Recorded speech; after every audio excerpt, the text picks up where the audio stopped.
Hi friends, నమస్తే. Welcome back to Sudha Vahini vlogs. నేను మీ సుధా. ఈరోజు సండే స్పెషల్ కీమా కర్రీ. ఇలా ఒకసారి ట్రై చేయండి, ఒక్క ముద్ద కూడా మిగల్చకుండా తినేస్తారు. ఇక్కడ నేను 1/2 kg కీమా తీసుకొని ఉప్పు, పసుపు, నిమ్మకాయ వేసుకొని బాగా క్లీన్ చేసుకొని పక్కన పెట్టుకున్నాను. ఇప్పుడు ప్రాసెస్ స్టార్ట్ చేసేద్దాం. మందపాటి కడాయి పెట్టి అందులో 2 స్పూన్స్ ఆయిల్ వేసి కొంచెం ఆయిల్ హీట్ అయిన తర్వాత పచ్చిమిర్చి వేసి పచ్చిమిర్చిని బాగా ఫ్రై చేసుకోవాలి. పచ్చిమిర్చి వేగిన తర్వాత బిర్యానీ ఆకు, సన్నగా తరిగిన ఆనియన్స్ వేసి లైట్ బ్రౌన్ కలర్ వచ్చిందాకా వేయించుకోవాలి. ఉల్లిపాయలు వేగిన తర్వాత సన్నగా తరిగిన టమాటా ముక్కలు కూడా వేసి బాగా ఫ్రై చేసుకోవాలి.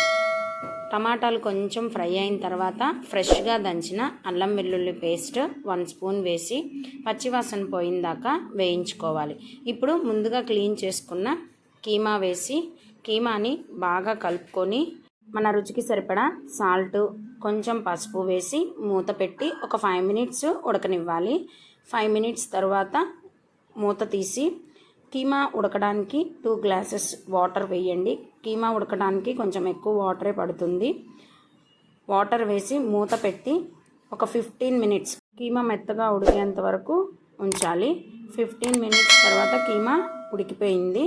ఇప్పుడు మన స్పైసీనెస్ని బట్టి కర్రీకి సరిపడా కారం, 1 స్పూన్ ధనియాల పొడి, కొంచెం జీలకర్ర పొడి, కొంచెం గరం మసాలా వేసి ఒకసారి కలుపుకొని మళ్ళీ మూత పెట్టి ఒక 5 మినిట్స్ మగ్గనివ్వాలి.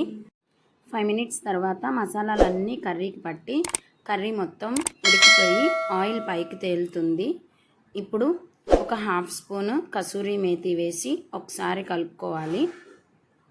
కసూరి మేతి వేస్తే కర్రీ టేస్ట్ బాగుంటుంది. చివరగా కొత్తిమీర, కరివేపాకు వేస్తే ఎంతో రుచికరమైన మటన్ కీమా కర్రీ రెడీ అయిపోతుంది.